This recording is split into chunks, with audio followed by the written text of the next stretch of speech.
Sikap tegas Pajajaran untuk tidak tunduk pada dominasi Majapahit menciptakan batas yang kokoh antara budaya Sunda dan budaya Jawa, yang menjaga adat, budaya, dan bahasa Sunda agar tetap lestari hingga hari ini.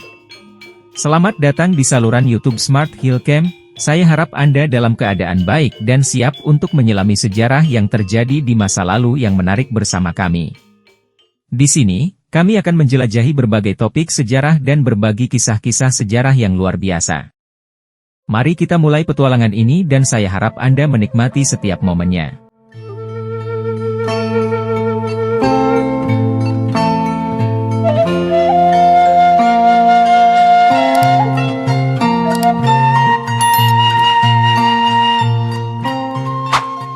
Di pedalaman Jawa Barat, tersembunyi cerita luar biasa tentang sebuah kerajaan Hindu yang mempesona. Kerajaan Pajajaran, juga dikenal sebagai Negeri Sunda, Pasundan, atau Pakuan Pajajaran. Kerajaan ini adalah perpaduan antara sejarah, kebudayaan, dan pemerintahan yang tak terlupakan. Pada suatu zaman yang jauh dalam sejarah, sekitar tahun 923 Masehi, seorang tokoh penting bernama Srijaya Bupati menciptakan Kerajaan Pajajaran, Pakuan, yang kini menjadi kota Bogor, adalah pusat kekuasaannya. Srijaya Bupati dengan penuh semangat mengawali sebuah peradaban yang mendalam dan berlandaskan agama Hindu. Kerajaan Pajajaran bukanlah cerita yang singkat, ia bertahan selama hampir 6 abad sebelum akhirnya menghadapi nasib tragis pada tahun 1597 Masehi, dalam tahun-tahun kemasannya, terutama di bawah pemerintahan Sri Baduga Maharaja, atau yang lebih dikenal dengan Prabu Siliwangi, tahun 1482 sampai tahun 1521 Masehi, kerajaan ini mencapai puncak kejayaannya. Jejak sejarah Kerajaan Pajajaran tak hanya tertulis dalam buku-buku sejarah modern, tetapi juga diabadikan dalam naskah-naskah kuno seperti Cerita Pajajaran, Carita Parahyangan, dan Carita Waruga Guru, serta prasasti-prasasti seperti Prasasti Batu Tulis, Prasasti Sang Hyang Tapak, dan Prasasti Kawali. Penting untuk memahami bahwa sejarah Kerajaan Pajajaran terjalin erat dengan kerajaan-kerajaan pendahulunya, seperti Kerajaan Tarumanegara, Kerajaan Sunda dan Galuh, serta Kawali. Kerajaan Pajajaran adalah kelanjutan dari peradaban-peradaban ini, dan hal ini tercatat dalam Prasasti Sang Hyang Tapak yang menyatakan bahwa Raja Srijaya Bupati mendirikan kerajaan ini pada tahun 923 Masehi. Setelah Srijaya Bupati, tahta kerajaan berpindah ke tangan Rahyang Niskalawastu Kancana dengan pusat pemerintahan di Kawali, namun, puncak kemegahan Kerajaan Pajajaran terjadi pada tahun 1428, ketika Sri Baduga Maharaja atau Prabu Siliwangi dinobatkan 2 kali sebagai penguasa Kerajaan Sunda dan Kerajaan Galuh. Inilah awal dari periode terakhir Kerajaan Pajajaran, dan pusat pemerintahannya kembali ke Pakuan Pajajaran. Mengenai raja-raja Kerajaan Pajajaran, terdapat perbedaan urutan di antara berbagai naskah sejarah seperti Babat Pajajaran, Carita Parahyangan, dan Carita Waruga Guru. Selain Srijaya Bupati sebagai pendiri, beberapa raja yang mencatatkan namanya dalam sejarah Kerajaan Pajajaran adalah Sri Baduga Maharaja, tahun 1482-1521 M, yang bertahta dengan gemilang di Pakuan. Surawi Sesa, tahun 1521-1535 M, penguasa yang mempertahankan kejayaan Kerajaan Pajajaran dari Pakuan. Ratu Dewata, tahun 1535-1543 M, penguasa wanita yang memberikan warna unik dalam sejarah Kerajaan Pajajaran dari Pakuan. Ratu Shakti, tahun 1543-1551 M, wanita kuat yang melanjutkan pemerintahan dari Pakuan. Ratu Nilakendra, tahun 1551-1567 M, yang meninggalkan Pakuan setelah serangan Hasanuddin dan Maulana Yusuf. Raga Mulia, tahun 1567-1579 M, yang memerintah dengan tegar dari Pandeglang. Bayangkan masa ketika kehidupan di Kerajaan Pajajaran berlangsung dalam harmoni dan kedamaian. Ini adalah saat-saat indah yang dirasakan pada masa pemerintahan seorang pemimpin hebat, Sri Baduga Maharaja, yang lebih dikenal dengan sebutan Prabu Siliwangi. Rentang pemerintahannya yang berlangsung antara 1482-1521 M menjadi babak keemasan bagi kerajaan ini. Prabu Siliwangi memulai kepemimpinannya dengan langkah yang berani dan adil. Tindakan pertamanya setelah naik tahta adalah membebaskan penduduknya dari beban 4 macam pajak yang memberatkan mereka. Tindakan ini mencerminkan komitmennya untuk menghadirkan kesetaraan sosial dalam masyarakatnya. Selama masa pemerintahannya, Prabu Siliwangi dikenal sebagai sosok pemimpin yang menjunjung tinggi prinsip kesetaraan. Meskipun sempat mengkhawatirkan hubungan yang terlalu akrab antara Cirebon dan Demak, ia berhasil menjaga agar perselisihan ini tidak berkembang menjadi ketegangan yang serius. Menurut catatan Portugis, Kerajaan Pajajaran saat itu memiliki pasukan yang sangat kuat, terdiri dari 100.000 prajurit dan bahkan 40 ekor pasukan gajah. Prabu Siliwangi memusatkan perhatiannya pada berbagai bidang, termasuk pembinaan agama, pembangunan pari pertahanan, peningkatan kekuatan militer, pembangunan infrastruktur jalan, dan penyusunan strategi tempur di darat. Namun, sayangnya, Angkatan Laut Kerajaan Pajajaran saat itu masih tergolong lemah, dan ini menjadi titik lemah yang akhirnya menjadi kunci keruntuhan kerajaan tersebut.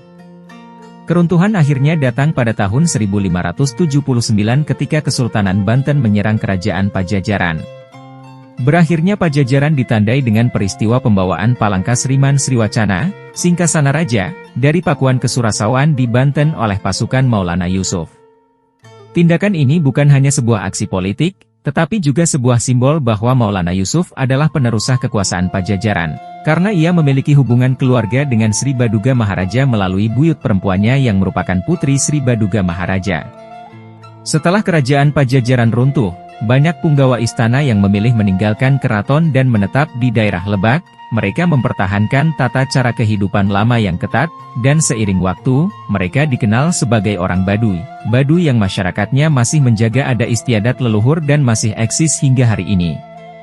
Masa kemasan kerajaan Pajajaran di bawah kepemimpinan Prabu Siliwangi menjadi cerminan indah tentang keadilan sosial, kemakmuran, dan kekuatan militer yang pernah dimiliki oleh kerajaan ini.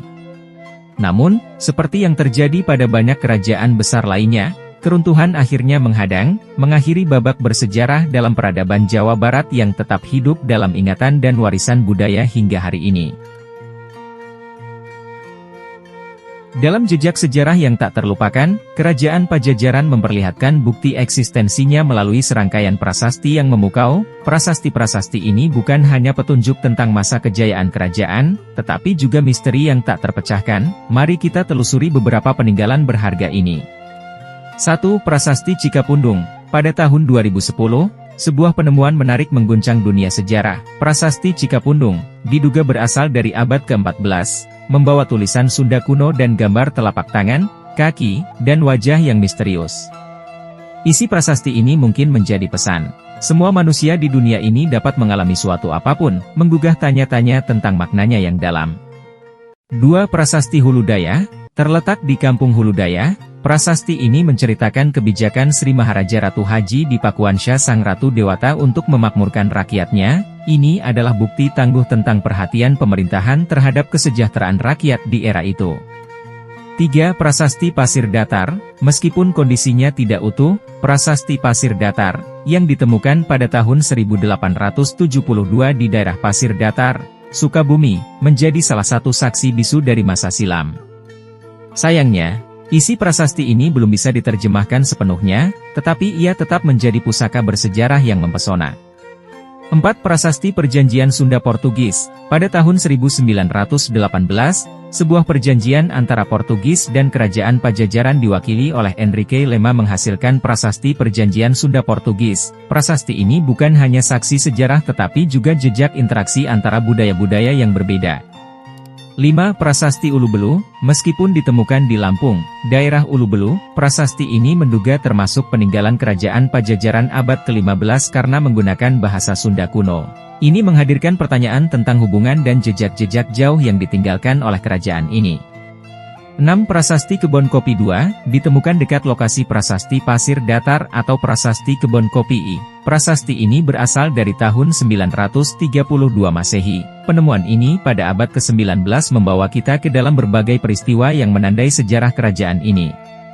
Semua prasasti ini adalah puzzle sejarah yang belum sepenuhnya terpecahkan. Mereka adalah saksi bisu yang menghadirkan keajaiban dan misteri masa lalu Kerajaan Pajajaran, mengingatkan kita akan keragaman warisan budaya dan pengetahuan yang perlu diungkapkan dan dilestarikan.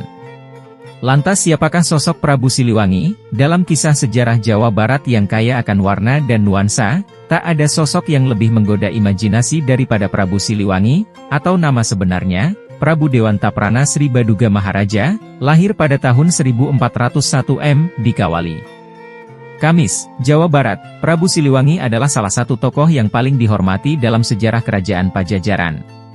Puncak karir Sri Baduga Maharaja dimulai ketika ia naik tahta pada tahun 1482 Memerintah kerajaan Pajajaran hingga tahun 1521 di bawah pemerintahannya, kerajaan Pajajaran mengalami perkembangan pesat yang mempesona. Menurut catatan dalam cerita puisi dan prasasti batu tulis, Prabu Siliwangi bahkan dinobatkan sebagai raja 2 kali untuk memegang mandat kerajaan. Pertama, ia menerima mandat untuk memimpin kerajaan Galuh di Kawali, Kamis, yang merupakan bagian dari warisan keluarganya. Kedua, Prabu Siliwangi mendapat mandat untuk memerintah kerajaan Sunda di Pakuan Bogor dari mertuanya, Prabu Susup Tunggal. Dengan peristiwa ini, Prabu Siliwangi menjadi satu-satunya raja yang mendapat rekomendasi dari 2 kerajaan utama, yaitu Sunda dan Galuh.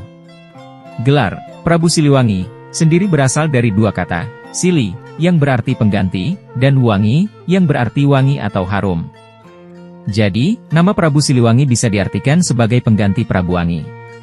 Gelar ini tak hanya sekadar nama, melainkan juga mencerminkan kemampuan Prabu Siliwangi dalam memberikan harum pemerintahan bagi kerajaan Pajajaran.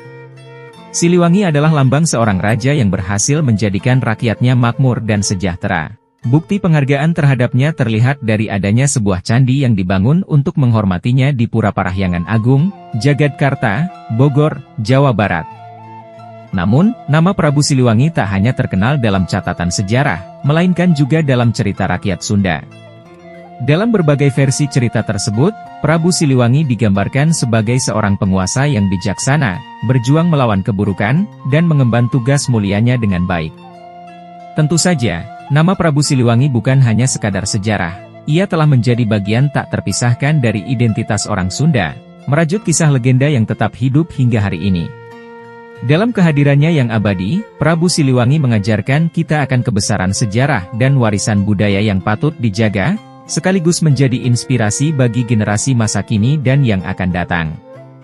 Masa lalu adalah tempat di mana kisah-kisah keberanian dan keberlangsungan budaya diceritakan. Di dalam helaian sejarah Nusantara, kerajaan Pajajaran adalah cikal bakal eksistensi orang-orang Sunda di Indonesia. Keunikan mereka terletak pada tekad mempertahankan adat dan budaya yang membedakan mereka dari pengaruh kuat kerajaan Majapahit di Pulau Jawa. Sikap tegas Pajajaran untuk tidak tunduk pada dominasi Majapahit menciptakan batas yang kokoh antara budaya Sunda dan budaya Jawa. Ini adalah penghalang yang menjaga adat, budaya, dan bahasa Sunda agar tetap lestari hingga hari ini. Bayangkan jika sejarah berjalan berbeda, jika Pajajaran dan Majapahit bekerja sama, kemungkinan besar kita akan menyaksikan akulturasi budaya yang unik dan mungkin munculnya sebuah rumpun suku yang baru, dengan adat istiadat serta bahasa yang berbeda. Contohnya, kita bisa melihat bagaimana kerajaan Belambangan dan kerajaan Bali menciptakan suku Osing di Banyuwangi. Mereka memiliki budaya dan bahasa yang berbeda dengan Jawa maupun Bali, tetapi tetap memiliki kemiripan dengan keduanya. Sejarah kerajaan Pajajaran adalah cerita tentang keberanian dalam mempertahankan identitas dan budaya sendiri. Kepinginian mereka untuk tetap setia pada akarnya adalah salah satu alasan mengapa bahasa dan adat Sunda masih mekar hingga hari ini, dan dalam dunia yang terus berubah. Kita semua bisa belajar dari keteguhan mereka dalam menjaga warisan budaya yang berharga ini. Semacam coret Pak, ya. Jadi dapat kamu murah? Terkubur mungkin ya? Oh bukan, kalau itu sumbangan dari masyarakat. Oh sumbangan. Tidak dirawat, diberikan kepada kita, sehingga kita rawat, kita jaga gitu Pak. Nah ini Chris, kasihan. Itu proses akhir dari karya Karuhun Jalan Pun Ilmu atau Sebangsaru yang sudah menjadi ruh lah gitu Pak. Karuhun orang biasa yang memiliki daya cipta yang sangat luar biasa sehingga menciptakan brand. Makanya pusaka ini adalah identitas gitu Pak.